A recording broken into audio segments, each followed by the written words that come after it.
નમસ્કાર, good afternoon, જય શ્રી કૃષ્ણ. ગયા લેક્ચરમાં આપણે ન્યૂટનનો ગતિનો ત્રીજો નિયમ છે તે સમજ્યા. ત્રીજા નિયમ પરથી આપણે એવું કહી શકીએ કે કુદરતમાં કોઈ પણ બળ એકલું અસ્તિત્વ ધરાવતું નથી. બળ હંમેશા જોડમાં જ હોય છે. અને જ્યારે એક પદાર્થ બીજા પદાર્થ ઉપર બળ લગાવે ત્યારે બીજો પદાર્થ પ્રથમ પદાર્થ પર એટલા જ મૂલ્યનું અને વિરુદ્ધ દિશામાં બળ લગાવતો હોય. ત્યાર પછી આજે આપણે વેગમાનનું સંરક્ષણ સમજવાનું છે અને કણનું સંતુલન સમજવાનું છે. વેગમાન એટલે શું તે આપણને ખ્યાલ છે. વેગમાનનું સંરક્ષણ કોને કહેવાય તે આપણે સમજવું છે.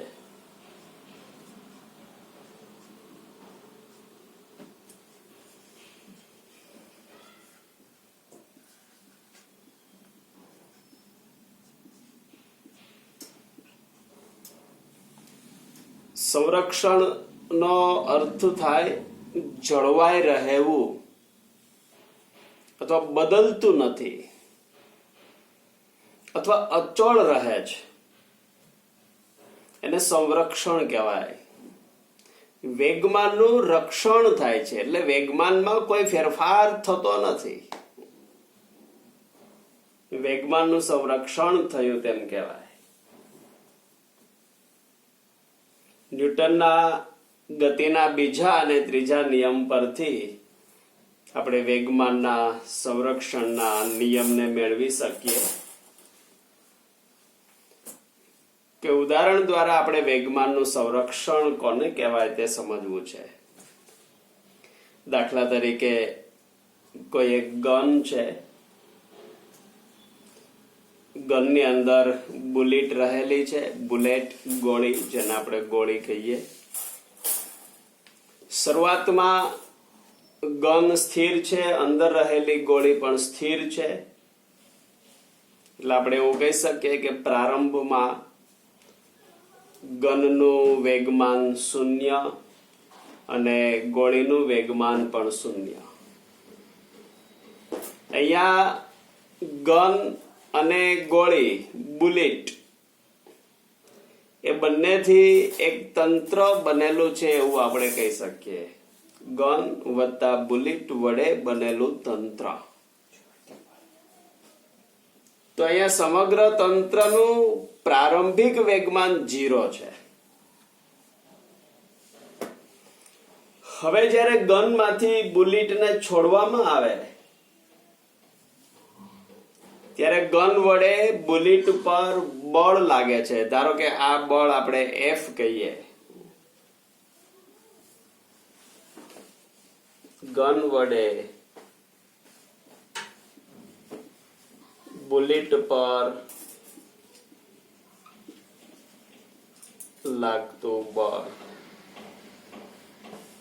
સદિશ F કહીએ. તો ગતિના ત્રીજા નિયમ અનુસાર બુલેટ વડે ગન ઉપર પણ બળ લાગશે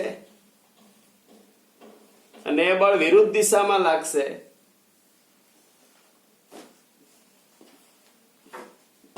બુલેટ વડે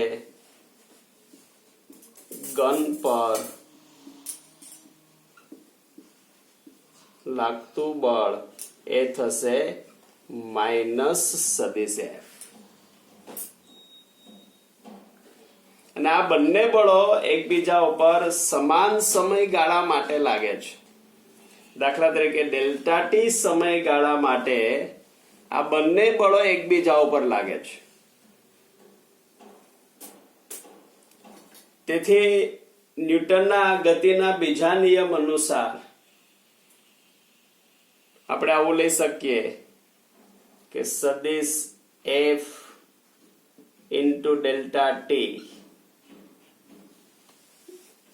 આના બરાબર થશે વેગમાનમાં થતો ફેરફાર. પણ કોના વેગમાનમાં થતો ફેરફાર? તો તો કે ગોળીના વેગમાનમાં થતો ફેરફાર, બુલેટના વેગમાનમાં થતો ફેરફાર.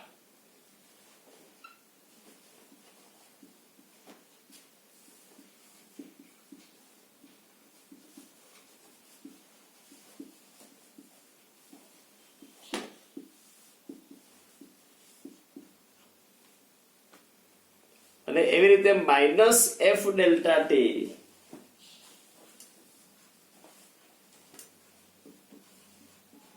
તો આ ગનના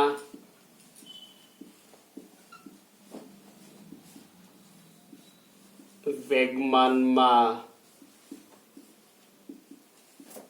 થતો ફેરફાર મળે.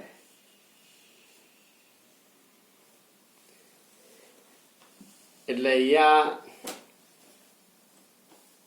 પ્રારંભમાં બુલેટ પણ સ્થિર છે, તેથી એનું વેગમાન શૂન્ય હોય.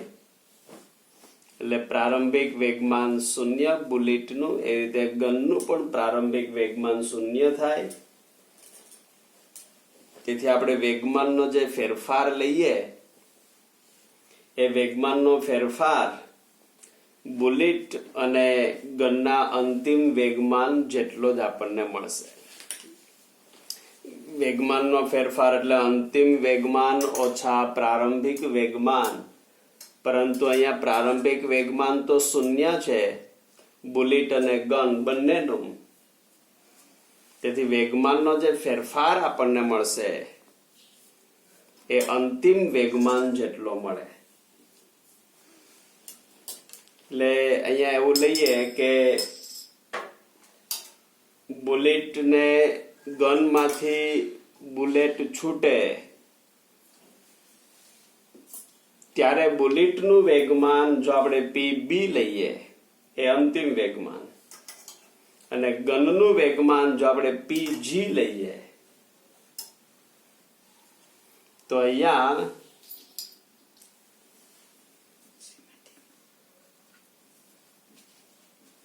બુલેટ છૂટ્યા બાદ બુલેટનું વેગમાન PB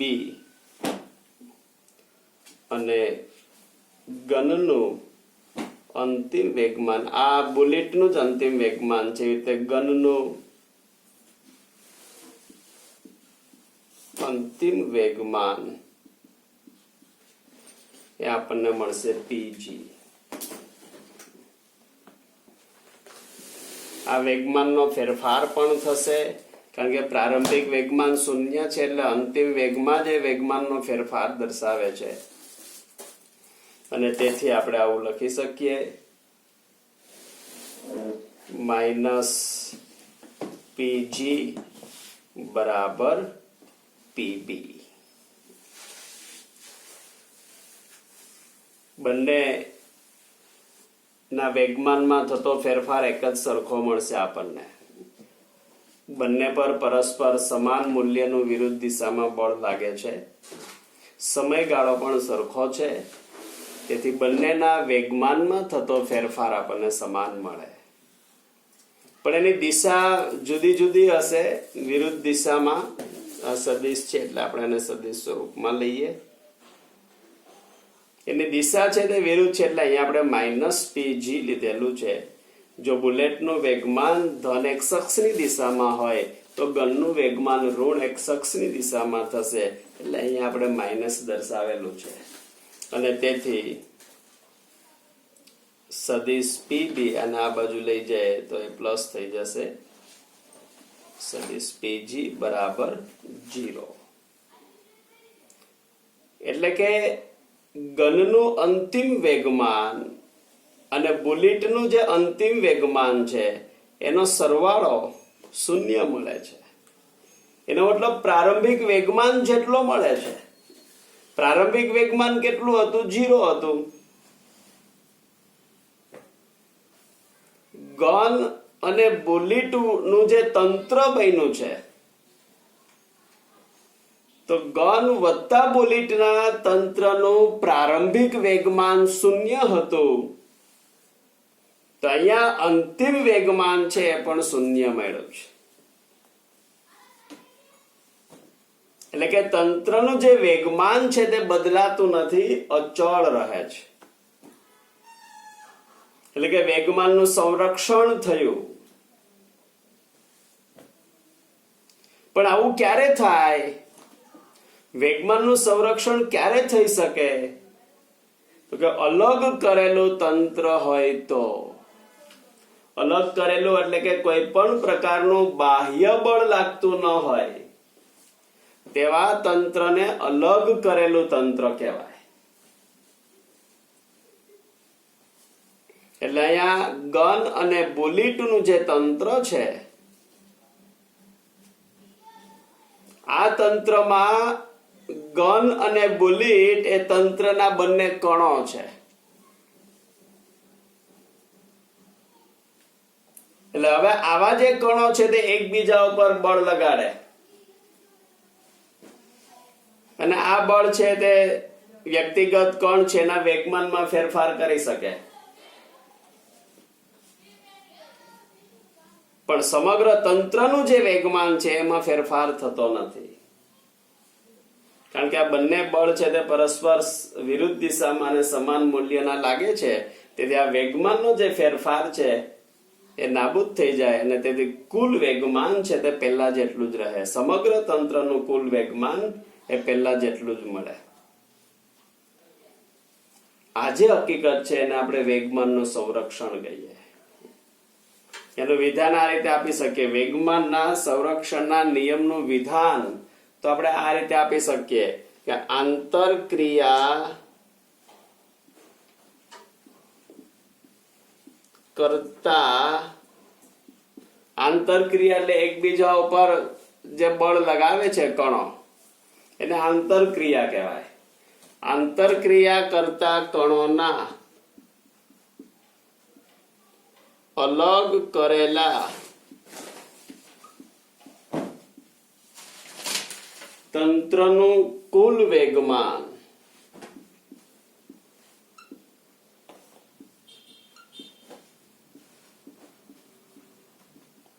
અચળ રહે છે.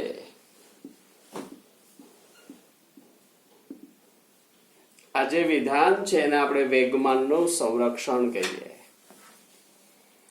એટલે કે કોઈ પણ તંત્ર પર જો બાહ્ય બળ લાગતું ન હોય, એટલે અલગ કરેલું તંત્ર હોય, તો એ તંત્રનું જેટલું પ્રારંભિક વેગમાન એટલું જ એનું અંતિમ વેગમાન. એના વેગમાનમાં, તંત્રના વેગમાનમાં કોઈ ફેરફાર થશે નહીં. અને આપણે વેગમાનનું સંરક્ષણ કહીએ. વેગમાન સંરક્ષણને સમજવા માટે એક અગત્યનું ઉદાહરણ એટલે બે પદાર્થો વચ્ચેનો સ્થિતિસ્થાપક સંઘાત અથવા બે પદાર્થો વચ્ચેનો સંઘાત, પછી એ સ્થિતિસ્થાપક હોય કે અસ્થિતિસ્થાપક સંઘાત હોય, એ બંને માટે વેગમાનનું સંરક્ષણ થતું હોય. કેવી રીતે એ થાય અહીંયા આપણે એને ઉદાહરણ દ્વારા સમજીએ કે સંઘાતમાં વેગમાનનું સંરક્ષણ કેવી રીતે થાય. ધારો કે બે પદાર્થો છે A અને B.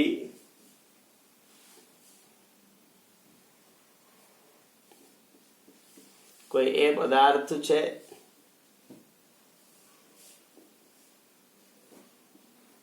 કોઈ બીજો પદાર્થ છે B.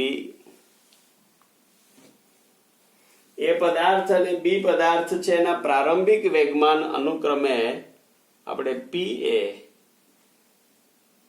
અને PB વડે દર્શાવીએ. સદિશ PA અને સદિશ PB આ બંનેના પ્રારંભિક વેગમાન છે.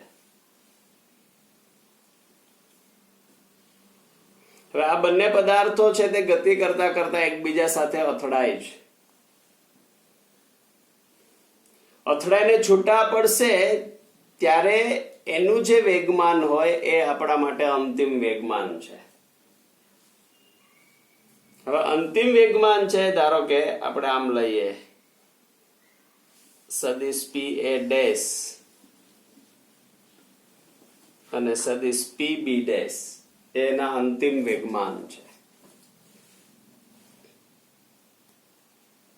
હવે અહીંયા બંને પદાર્થો ગતિ કરતા કરતા એકબીજા સાથે અથડાય ત્યારે બંને વચ્ચેનો સંપર્ક સમય જો આપણે ડેલ્ટા ટી લઈએ, અથડામણનો સમયગાળો આપણે ડેલ્ટા ટી લઈએ, તો આપણે આમ લખી શકીએ કે સદિશ એફ એ બી એટલે કે બી વડે એ ઉપર લાગતું બળ ઇન્ટુ ડેલ્ટા ટી, બી વડે એ ઉપર લાગતું બળ ઇન્ટુ ડેલ્ટા ટી એટલે એના વેગમાનમાં થતો ફેરફાર મળશે. એટલે કે અંતિમ વેગમાન ઓછા પ્રારંભિક વેગમાન સદિશ પી એ ડેશ માઇનસ સદિશ પી એ.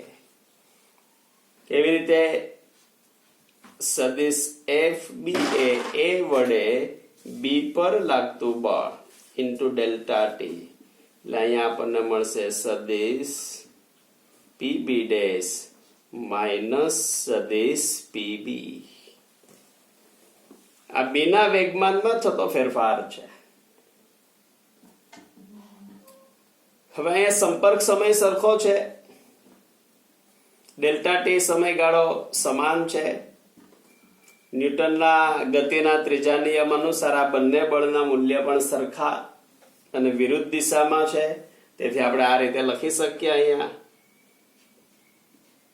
સદિશ એફ એ બી બરાબર આમ તો આમ લખશું આપણે ઇન્ટુ ડેલ્ટા ટી બરાબર માઇનસ સદિશ એફ બી એ ઇન્ટુ ડેલ્ટા ટી. સમયગાળો સમાન છે એને આપણે કેન્સલ કરી શકીએ. આમનામ રાખશું તો પણ ચાલે. એટલે અહીંયા આપણે લખીશું સદિશ પી એ ડેશ માઇનસ સદિશ પી એ બરાબર માઇનસ કૌંસમાં સદિશ પીબી ડેશ માઇનસ સદિશ પીબી આના બરાબર માઇનસ સદિશ પીબી ડેશ પ્લસ સદિશ પીબી કૌંસ છોડીએ આપણે. અહીંયા આવશે સદિશ પી એ ડેશ માઇનસ સદિશ પી એ અને તેથી સદિશ પી એ ડેશ માઇનસ વાળું પદ છે ને આપણે ડાબી બાજુ લઈ જઈએ એટલે પ્લસ થઈ જશે. એટલે સદિશ પી બી ડેશ બરાબર આ માઇનસ વાળું પદ જમણી બાજુ લઈ જાય એટલે એ પ્લસ થઈ જાય. એટલે સદિશ પી એ વત્તા સદિશ પીબી. તો આ સદિશ પી એ વત્તા સદિશ પીબી એ આ બંને પદાર્થોથી બનેલા તંત્રનું પ્રારંભિક વેગમાન છે. આ પ્રારંભિક વેગમાન સદિશ પી એ ડેશ વત્તા સદિશ પીબી ડેશ એ આ તંત્રનું અંતિમ વેગમાન છે. તો અહીંયા અંતિમ વેગમાન પ્રારંભિક વેગમાન જેટલું જ મેળવા ઇક્વલ ટુ, એનો મતલબ અહીંયા વેગમાનનું સંરક્ષણ થાય છે, વેગમાન અચળ જળવાઈ રહે છે. એટલે આપણે એવું કહી શકીએ કે અલગ કરેલું તંત્ર હોય તો તંત્રનું કુલ અંતિમ વેગમાન તેના કુલ પ્રારંભિક વેગમાન જેટલું હોય છે. અને આપણે કહીએ વેગમાનનું સંરક્ષણ. પછી સંઘાત એટલે કે અથડામણ સ્થિતિસ્થાપક હોય કે અસ્થિતિસ્થાપક, આ બંને બાબતમાં વેગમાનનું સંરક્ષણ થતું હોય. જોકે સંઘાત સ્થિતિસ્થાપક અને અસ્થિતિસ્થાપક હોય ત્યારે કુલ ગતિ ઉર્જામાં ફેરફાર થતો હોય પણ વેગમાન છે એ તો અચળ જળવાઈ રહેતું હોય. આગળના ચેપ્ટરમાં આવશે આ બાબત, ત્યારે આપણે એને સમજીશું. પણ આ રીતે આપણે વેગમાનનું સંરક્ષણ સમજી શકીએ કે અલગ કરેલા તંત્રનું કુલ વેગમાન અચળ રહે છે. એટલે કે પ્રારંભિક વેગમાન બરાબર અંતિમ વેગમાન થાય. આ રીતે આપણે વેગમાનનું સંરક્ષણ સમજી શકીએ. ત્યાર પછી બીજો ટોપિક છે કણનું સંતુલન.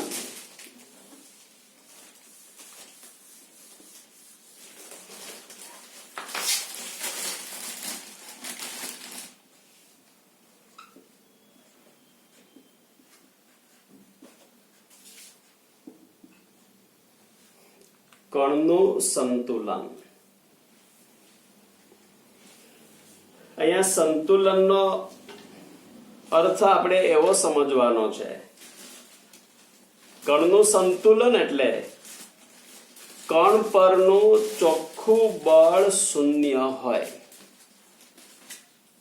કણ પરનું ચોખ્ખું એટલે કે પરિણામી અથવા કુલ બાહ્ય બળ શૂન્ય હોય. જો આવી પરિસ્થિતિ હોય તો કણ સંતુલનમાં છે તેમ કહેવાય. ન્યૂટનનો ગતિનો જે પહેલો નિયમ છે એમાં બાહ્ય બળ શૂન્ય હોય તો એ કણ કાં તો સ્થિર હશે અથવા નિયમિત વેગથી ગતિ કરતો હશે. એટલે કણનું સંતુલન એનો મતલબ કે કણ ઉપર લાગતું પરિણામી બાહ્ય બળ શૂન્ય હોય. દાખલા તરીકે કોઈ કણ ઉપર બે બળો લાગતા હોય અને કણ સંતુલનમાં છે એવું આપણને કીધું હોય.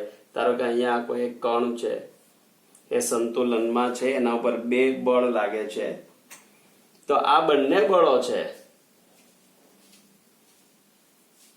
ધારો કે એક બળ સદિશ F1 અને બીજું બળ સદિશ F2, તો આ બંને બળો છે તે સમાન મૂલ્યના અને પરસ્પર વિરુદ્ધ દિશામાં જ હોવા જોઈએ. આપણને એમ કીધું હોય કે આ કણ સંતુલનમાં છે અને કણ પર બે બળ લાગે છે, તો કણની સંતુલનમાં હોવાની શરત એ કે આ બંને બળ છે તે સમાન મૂલ્યના હોય અને પરસ્પર વિરુદ્ધ દિશામાં હોય. સદિશ F1 બરાબર માઇનસ સદિશ F2. જો કોઈ કણ ઉપર માત્ર બે જ બળો લાગતા હોય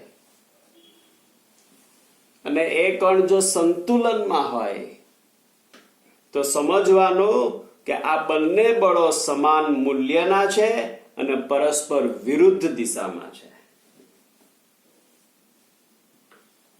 હવે ધારો કે કોઈ એક કણ ઉપર